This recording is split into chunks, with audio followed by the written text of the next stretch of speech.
حضرت عمر بن عبدالعزیز، اللہ تعالیٰ نے یہ مرد مجاہد پیدا فرمایا۔ آپ مدینہ شریف میں پیدا ہوئے، آپ کے جو والد گرامی تھے وہ مصر میں گورنر تھے۔ حضرت عمر بن عبدالعزیز رحمۃ اللہ تعالیٰ علیہ کی جو والدہ ہیں وہ حضرت عمر فاروق کی پوتی ہیں، تو آپ کی رگوں میں فاروقی خون بھی تھا۔ حضرت عمر بن عبدالعزیز رحمۃ اللہ تعالیٰ علیہ کے والد گرامی نے آپ کو مدینے میں پڑھنے کے لیے چھوڑا۔ حضرت صالح بن کیسان ایک عالم اور محدث تھے، ان کے پاس آپ نے تعلیم پائی، اور جناب عمر بن عبدالعزیز رحمۃ اللہ تعالیٰ علیہ کے والد اگرچہ مصر میں تھے لیکن آپ کو مدینہ میں رکھا، آپ نے مکمل تعلیم حاصل کی، علم حاصل کیا، چھوٹی سی عمر میں قرآن پاک کے حافظ بھی ہو گئے۔ پھر جب بڑے ہوئے تو اللہ نے یہ موقع دیا، چونکہ خاندان کی حکومت تھی تو آپ مدینہ شریف کے گورنر بنے، اور مدینہ منورہ کے ساتھ ساتھ آپ کو طائف کی حکومت بھی ملی، مکہ مکرمہ کی حکومت بھی ملی۔ پھر بعض جگہ پہ تو یہ ہے کہ آپ نے خود کسی وجہ سے استعفیٰ دیا، اور بعض جگہ یہ ہے کہ سازش کر کے آپ کو معزول کیا گیا۔ لیکن حضرت عمر بن عبدالعزیز نیک بڑے تھے، پرہیزگار بڑے تھے، پر خوش لباس بھی بڑے تھے۔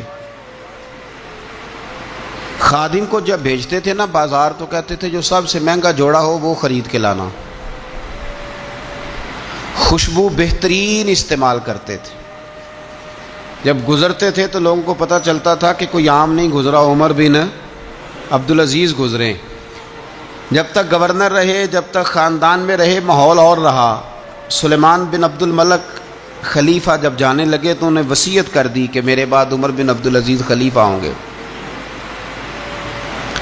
یہاں تو لوگوں کو عہدہ ملے تو لوگوں کی کیفیت بدل جاتی ہے نا، لیکن جب حضرت عمر بن عبدالعزیز کا اعلان ہوا تو رونے لگے، ایک کونے میں بیٹھ کے رونے لگے، فرمانے لگے مجھے امید نہیں تھی کہ وہ اتنا بڑا بوجھ میرے کندھوں پہ ڈال کے چلا جائے گا۔ اتنے سارے لوگوں کا بوجھ، اتنے سارے لوگوں کی آزمائش۔ خیر چونکہ وصیت تھی، آپ کی بیعت لی گئی۔ بیعت لینے کے بعد آپ ممبر پہ چڑھے تو فرمایا لوگوں میں تمہیں آزاد کرتا ہوں، اگر تم میرے علاوہ کسی کو حکمران بنانا چاہو تو مجھے کوئی اعتراض نہیں ہے۔ لوگوں نے کہا نہیں، آپ ہی ہمارے حکمران ہوں گے۔ حضرت عمر بن عبدالعزیز دنیا اسلام کے اندر ایسی مثال ہیں، اچھی طرح سمجھ لیں کہ جب حالات اب نہیں اب تر ہو گئے تھے، بد نہیں بدترین ہو گئے تھے، اور بڑے بڑے لوگوں نے عجیب ماحول گھڑ لیے تھے، اس ماحول میں آئے، لمبی نہیں 2.5 سال حکومت کی صرف، لیکن لوگوں کو حضرت صدیق اکبر کی یاد آنے لگی، لوگوں کو سیدنا فاروق اعظم کیا۔ آپ کی جو بیوی تھی وہ بھی بادشاہ کی بیٹی تھی، بادشاہ کی بیوی بھی بن گئی۔ پہلے دن اپنی بیوی سے کہا کہ اب ہم بن گئے ہیں امیر،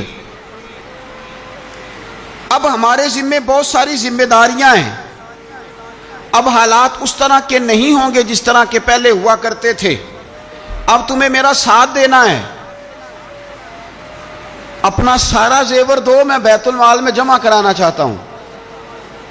یہ بڑا مشکل کام ہوتا ہے کسی خاتون کے لیے، سارا مال وہاں جمع کرا دیا۔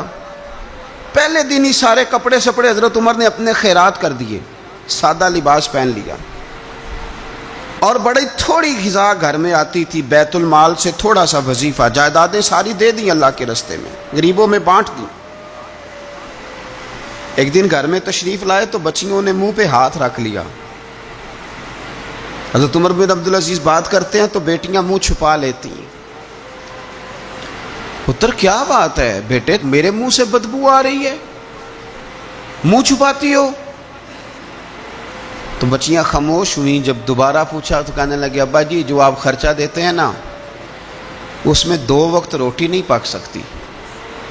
اور یارو میں آپ کو وقت کے امیر کی بات سنا رہا ہوں، یہ جو رکھ رکھاؤ میں نے اور آپ نے بنا لیا ہے تو خرچے اتنے بڑھا لیے کہ ہم الجھ گئے، ہم سے پورے نہیں ہوتے۔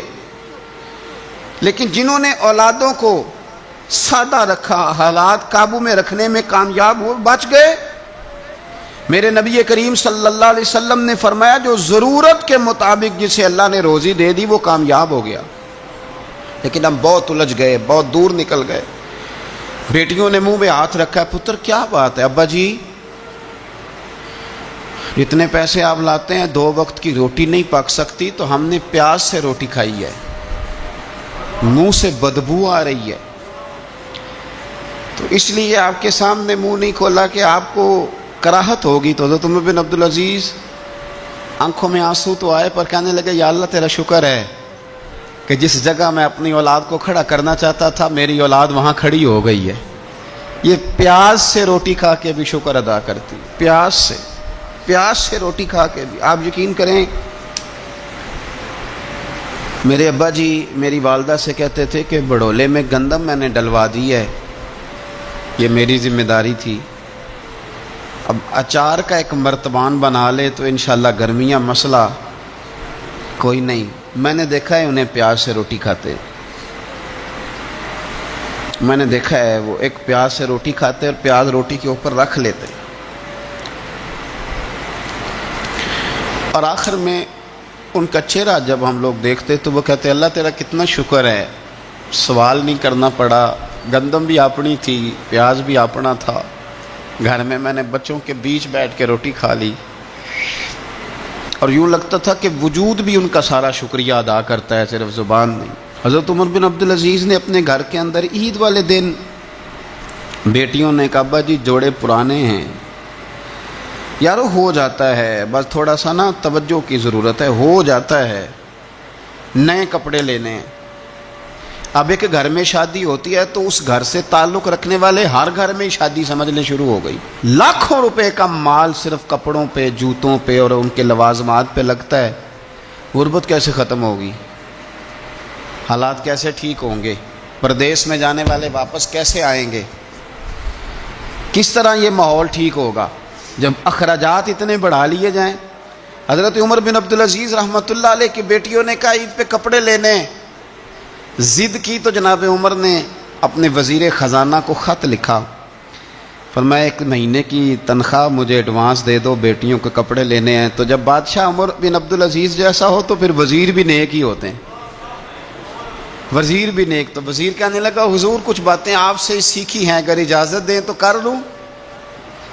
کہا جناب کرو۔ کہنے لگے آپ 1 مہینے کی تنخواہ ایڈوانس مانگ رہے ہیں، آپ 1 مہینے تک زندہ رہیں گے؟ یہ آپ سے سیکھی ہوئی باتیں۔ حضرت عمر بن عبدالعزیز کہنے لگے رب تیرا بھلا کرے، تو نے سوئے ہوئے عمر کو پھر سے جگا دیا۔ بیٹیوں سے آ کے کہنے لگے پتر پرانے کپڑے دھو کے پہن لو، اگر کپڑے دھو کے پہن لوگی اور پہن کے رب کی بارگاہ میں کھڑے ہوگی تو رب تو پہلے ہی بڑا قبول فرمانے والا ہے، اللہ تو پہلے ہی بڑا قبول کرنے والا ہے۔ تو صاحب یاد رکھیں حضرت عمر بن عبدالعزیز نے اپنے گھر کے اندر یہ ماحول پیدا کیا، اپنے گھر کے اندر یہ کیفیات آپ نے بنائی، بنا کر کے سجائیں۔ میرے عزیز یاد رکھیں کچھ چیزیں ایسی ہوتی ہیں جن پر انسان اگر توجہ کر لے تو آسانی سے معاملات ٹھیک ہو جاتے ہیں۔ حضرت عمر بن عبدالعزیز نے خود بھی سادگی اختیار کی، آپ کے بچوں نے بھی سادگی۔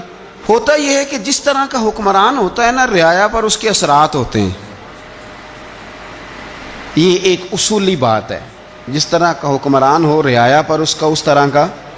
ولید بن عبد الملک جب حکمران تھا نا تو اسے عمارتیں بنانے کا بڑا شوق تھا، بڑی بڑی بلڈنگیں کھڑی کرنا، بڑے بڑے محلات بنانا۔ تو اس زمانے میں ہر آدمی بلڈنگ کی بات کرتا تھا، ہر آدمی جو ہوتا تھا وہ کسی نہ کسی نئے مٹیریل کی بات کرتا تھا، نئے نقشے کی بات کرتا تھا۔ جب سلیمان بن عبد الملک حکمران بنا تو سلیمان بن عبد الملک جو تھا اس کو شوق تھا شادیاں کرنے کا، یہ بھی شوق ہوتا ہے بادشاہوں۔ اس زمانے میں لوگ شادی کی بات کرتے تھے، نکاح کی بات کرتے تھے، بیاہ کی بات کرتے تھے۔ تو پورے ماحول کے اندر ایک چیز پیدا ہو گئی تھی، لیکن جب حضرت عمر بن عبدالعزیز کا زمانہ آیا تو وہ راتوں کو عبادت کرتے تھے، وہ وظائف پڑھتے تھے، وہ قرآن پاک کی تلاوت کرتے تھے، وہ اللہ کا ذکر کرتے تھے۔ تو پھر ایک ماحول بن گیا جو ذکر الہی کا ماحول تھا، پھر ایک ماحول بن گیا جو تقوی کا ماحول تھا، پھر ایک ماحول مارد وجود میں آیا جو پرہیزگاری کا ماحول تھا۔ عام عوام بھی اللہ کے ذکر کی باتیں کرنے لگی، عام ماحول بھی اس طرح۔ حضرت عمر بن عبدالعزیز نے سب سے پہلا یہ کام کیا کہ بادشاہی پروٹوکول ختم کرائے، ختم ہو گئے پروٹوکول. آپ نے فرمایا کوئی شاہی خاندان کا بندہ آئے تو کسی کا کوئی پروٹوکول نہیں ہے, میرا بھی کوئی پروٹوکول نہیں ہے, بلکہ آپ نے فرمایا کسی خطیب کو, کسی امام کو اجازت نہیں کہ میرا نام لے کے میرے لیے دعا کرے. سب مسلمانوں کے لیے دعا کرنا. فرمانے لگے الحمدللہ میں مسلمان ہوں, جب تم مسلمانوں کا نام لے کے دعا کرو گے تو میں بھی اندر ہی آ جاؤں گا. اضافی طور پر نام لے کے دعا کرنے سے بھی روک دیا. بلکہ ایک عورت عراق سے آئی, اس کی 5 یتیم بچیاں تھیں تو اسے ضرورت تھی وظیفے کی. اس نے آ کے پوچھا حضرت عمر بن عبدالعزیز کا گھر کہاں؟ تو لوگوں نے فرمایا وہ سامنے جو ٹاٹ اور بوریے کا پردہ لٹک رہا ہے وہ عمر بن عبدالعزیز کا گھر ہے. دروازے پہ دستک دی تو ایک عورت اندر برتن دھو رہی تھی. پوچھا السلام علیکم, امیر المومنین سے ملنا ہے. وہ کہنے لگی اس درخت کی چھاؤں میں بیٹھ جاؤ, ابھی تشریف لاتے ہیں. تھوڑی دیر گزری تو حضرت عمر بن عبدالعزیز آئے تو کنویں سے پانی نکال کے نا, سین میں کنواں تھا تو جو جگہ میں مٹی اڑ رہی تھی نا, گرد اڑ رہی تھی, ہوتا ہے نا عصر کے بعد لوگ پانی پھینکتے ہیں, وہاں پانی پھینکنے لگے, چھڑکاؤ کرنے لگے. تو تھوڑی تھوڑی باتیں وہ خاتون آپ سے کرنے لگی. تو وہ جو عورت آئی تھی نا وہ کہنے لگی تم غلام سے باتیں کر رہی ہو, تمہیں پردہ کرنا چاہیے. وہ کہنے لگے یہ غلام نہیں, یہ میرے شوہر ہیں اور یہ امیر المومنین عمر بن عبدالعزیز ہیں. کہنے لگی یہ عمر بن عبدالعزیز ہے؟ کہا ہاں یہ عمر بن عبدالعزیز ہے. تو وہ خاتون حاضر ہوئی, کھجوریں اس کو دی گئیں کھانے کے لیے. اس نے کہا حضور میری 5 یتیم بیٹیاں ہیں, مجھے وظیفہ چاہیے. جناب عمر بن عبدالعزیز نے ایک بیٹی کا نام پوچھا, ولدیت پوچھی, وظیفہ لکھا. عورت کہنے لگی اللہ تیرا شکر ہے میری بچی کا وظیفہ لگ گیا. دوسری کا نام پوچھا, ولدیت پوچھی, عمر پوچھی, وظیفہ لگایا. اللہ تیرا شکر ہے میری یتیم بچی کا وظیفہ.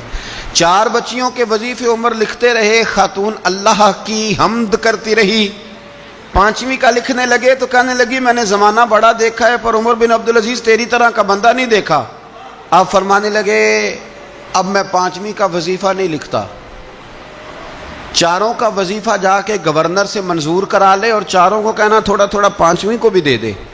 حضور کیوں نہیں لکھتے؟ فرمایا جب تک تو حمد کے لائق رب کی حمد کر رہی تھی میں وظیفے لکھ رہا تھا, اب تو نے میری تعریفیں شروع کر دی. اپنی تعریف پر کیسے وظیفہ لکھوں؟ وہ تو حمد کے لائق ہے, اس کی حمد ہونی چاہیے, لیکن میں اپنی تعریف پر, اپنی خوشامد پر میں نہیں لکھتا. جا اللہ تعالیٰ تیری لیے بہتری کرے. وہ خاتون کہتی ہے میں وہاں سے آئی, مجھے مہینوں لگ گئے, سفر لمبا تھا. عراق پہنچی تو عراق کے گورنر کو جب میں نے وہ روکا دیا تو ان کی چیخیں نکل گئی, تڑپ کے روئے. میں نے کہا کیا ہوا؟ کہنے لگی بی بی جس نیک آدمی نے تجھے یہ لکھ کے دیا تھا نا, چند دن ہوئے ان کا انتقال ہو گیا. عمر بن عبدالعزیز پردہ فرما گئے. وہ خاتون پھر روئی, کہنے لگی یتیم بیٹیوں کا اب کیا بنے گا, اس رکے کا کیا بنے گا؟ تو آپ فرمانے لگے بی بی جب امیر عمر بن عبدالعزیز جیسا ہو تو گورنروں کو بھی اللہ کچھ توفیق دے ہی دیتا ہے. اگر انہوں نے تیرا وظیفہ زندگی میں لکھا تھا تو فکر نہ کر, جب تک میں زندہ رہوں گا وظیفہ پہنچتا رہے گا. آپ کے گورنر نے لکھا کہ حضرت صاحب گورنر ہاؤس کی عمارت کمزور ہو گئی ہے, نہیں بنا لوں. تو آپ فرمانے لگے تو عدل کا قلعہ کیوں نہیں بناتا, انصاف کی دیواریں کیوں نہیں کھڑی کرتا؟ فرمایا چھوڑ اینٹیں لگانا, عدل و انصاف کا قلعہ بنا.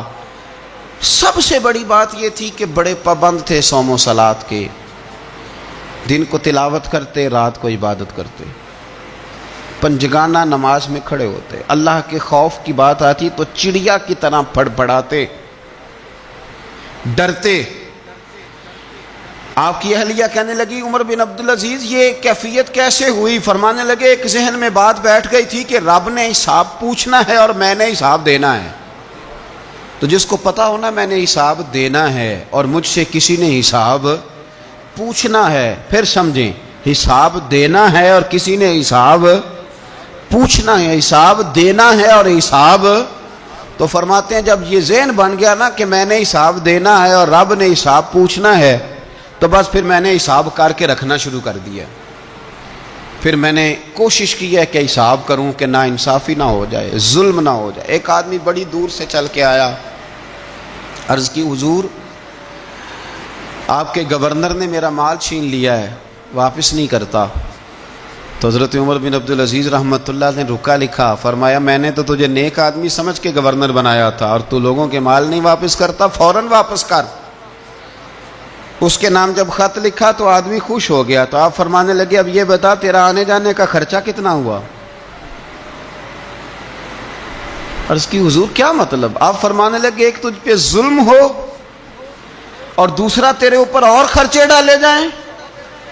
دیکھیں نا, ایک آدمی کی زمین پہ قبضہ ہو, پھر وہ وکیل کرے, پھر وہ گواہ اکٹھے کرتا پھرے, پھر وہ مسائل میں الجھ جائے. جناب عمر بن عبدالعزیز نے ہمیں ایک سوچ عطا فرمائی. فرمایا ایک تیرے اوپر ظلم ہوا, ایک تجھے اتنی تکلیف ہوئی یہاں آنے کی, اور ایک تیرا خرچ ہوا, بتا کتنے پیسے؟ عرض کی حضور میرا تو لاکھوں کا مال آپ نے واپس کرا دیا ہے, اب چھوڑے خرچے کو. فرمایا نہ بھائی, یہ میرے رسول کائنات کا دین ہے, اس میں ہم ہر شے کا حساب کر کے رکھیں گے. تیرا خرچ ہوا ہے, تیرا خرچہ ہوا ہے, تجھے آنا پڑا, تجھے جانا پڑا. اور دنیا کے منصفوں, فیصلے کرنے والوں, تھوڑا خیال تو کرو کتنے لوگ ہیں جو رول گئے بیچارے رستوں میں کچہریوں کے, جو عدالتوں کے چکر لگا لگا کے تھک گئے, جن کی اولادیں تڑپ اٹھیں, مکان بک گئے. انہوں نے اپنے حقوق کیا لینے تھے, ان کی تو باقی چیزیں بھی چلی گئیں. فرمایا خرچہ بتا کتنا ہوا؟ عرض کی حضور 60 دینار تقریباً. فرمایا اسے مال خزانہ سے 60 دینار بھی دو. پھر فرمایا میری جیب سے اسے 50 اور دو تاکہ یہ آنے جانے میں مزید روٹی کھا سکے, گوشت کے ساتھ روٹی کھائے. اور پھر فرمایا معاف کر دینا, حکومت عمر بن عبدالعزیز کی تھی پر تجھے بڑی تکلیف اٹھانی پڑی, اذیت اٹھانی پڑی. یارو اس رنگ میں اس شخص نے حکومت کی, اس انداز میں, اور سب سے بڑھ کر بنو امیہ میں سے تھے.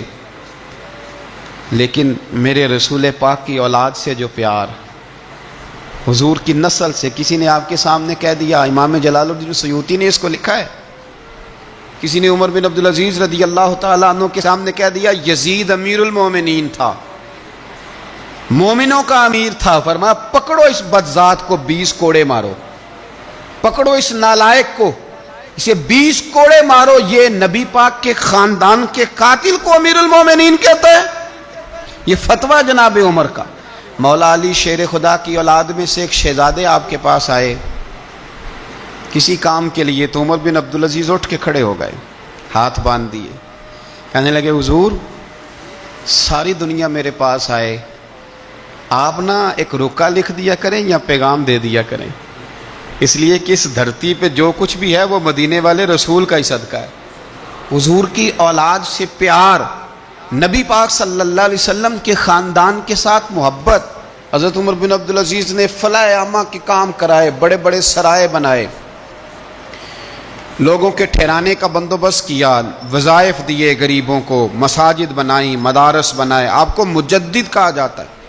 نئے سرے سے تجدید کی, علماء سے پیار کیا, صدقات و خیرات کا ایک ایسا ماحول دنیا کے اندر بنایا کہ لوگ کہتے ہیں کہ ہم زکوٰۃ دینے کے لیے بندہ تلاش کرتے تھے, پر جناب عمر بن عبدالعزیز کے زمانے میں کوئی زکوٰۃ لینے والا میسر نہیں آتا تھا. ایک شخص ملا تو لوگوں نے اس کو اتنی زکوٰۃ دی, اتنی زکوٰۃ دی, اتنی زکوٰۃ دی, لوگ خوشحال ہو گئے. اتنی زکوٰۃ دی کہ اگلے سال وہ خود زکوٰۃ دے رہا تھا. حضرت عمر بن عبدالعزیز نے ایسا ماحول بنا کے لوگوں کو دیا, اس طرح کی نوعیت آپ نے لوگوں کو دی کہ خوشحالی نظر آنے لگی. ذمیوں کے, غیر مسلموں کے حقوق کا بھی تحفظ فرمایا. 39 سال عمر پائی, صرف نمازیں بھی پڑھ گئے, صدقے بھی دے گئے, عبادتیں بھی کر گئے, 2.5 سال حکومت بھی کر گئے, اللہ رسول کو راضی بھی کر گئے. عمر پائی 39, پورے 40 نہیں, 39 سال عمر پائی. اتنا کچھ کر گئے. ہم تو بھی انتظار میں رہتے, ہم تو بھی انتظار میں. اٹھ فریدا ستیا تے داڑھی آ گیا پور. اٹھ فریدا, یہ ستیا کا مطلب بابا جی نے غفلت بیان کیا ہے. اس کا مطلب یہ نہیں کہ سچی مچی سویا ہوا تھا, کہتے تو غافل ہے. اٹھ فریدا ستیا داڑھی آ گیا پور, اگا نیڑے آ گیا, پیچھا رہ گیا دور. 40 سال کی عمر میں آپ کو زہر دے دیا گیا. کچھ لوگوں کو برداشت نہیں نہ ہوا. ایک شخص آیا رکا لے کے, اس نے کہا حضور پچھلا خلیفہ میرے نام 20,000 دینار لکھ گیا ہے پر وہ فوت ہو گیا ہے, تو آپ یہ رکا ہے, مجھے 20,000 دینار دے دیں. آپ فرمانے لگے سنبھال کے رکھ, شاید میرے بعد والا دے دے. رکا سنبھال کے رکھ, پر مجھ سے نہ امید رکھنا 20,000 دینار تو میں 20,000 گھر میں دوں گا اور 20,000 چولہے جلاؤں گا. میں ایک آدمی کو اتنا امیر کر دوں اور باقی لوگ دیکھتے رہے. آپ کو زہر دے دیا گیا, بیمار رہے, بچوں کو بلایا, فرمایا بیٹا میں جہنم سے ڈر گیا تھا, تمہارے لیے مال نہیں جمع کر سکا. بزدل نکلا, شدید علیل ہو گئے. وہ جو آیت میں نے پڑھی ہے نا, آپ کی اہلیہ کہتی ہیں کہ آخری وقت آپ کی زبان پر وہ آیت جاری ہوئی, تلک الدار الآخرۃ نجعلھا للذین لا یریدون علوا فی الارض ولا فسادا والعاقبۃ للمتقین. فرمایا یہ آخرت کا گھر ہے, ان لوگوں کو ملے گا جو نہ زمین میں تکبر کرتے ہیں نہ فساد چاہتے ہیں. یہ آیت پڑھی اور روح پرواز کر گئی. مرنے سے پہلے, وصال سے پہلے 10 دینار یا 20 دینار دے کے اپنے بیٹے کو بھیجا. فرمایا گاؤں میں جاؤ اور میرے لیے زمین خریدو قبر کے لیے, اور اگر گاؤں والے خوشی سے دے دیں تو خریدنا, اور اگر انہیں دقت ہو تو انہیں تنگ نہ کرنا. 10 دینار کی زمین خریدنے کے لیے جب بیٹا جانے لگا تو اس نے کہا حضور کچھ لوگوں کی خواہش ہے کہ آپ کا جسد خاکی مدینے لے جایا جائے اور نبی پاک علیہ السلام کے پہلو میں آپ کو دفن کیا جائے. آپ فرمانے لگے پتر میں اس قابل نہیں ہوں کہ حضور کے ساتھ دفن کیا جائے, نہ میں اس قابل نہیں ہوں. اس طرح کرنا, میرے پاس حضور کے کچھ ناخن اور بال ہیں, جب میرا انتقال ہو جائے تو میری قبر میں رکھ دینا. اور پھر حضرت عمر بن عبدالعزیز نے فرمایا مجھے نہ سستا کفن دینا 2 دینار کا, اس سے زیادہ کفن نہ دینا, 2 دینار کا کفن. حضور آپ کا مال ہے کچھ پڑا ہوا تو اس میں سے اچھا کپڑا خریدا جا سکتا ہے. فرمایا نہ بھائی 2 دینار کا کفن خریدنا. حضور کیوں؟ فرمایا اس لیے کہ اگر میں نیک ہوا تو اللہ مجھے جنت کا لباس عطا فرما دے گا.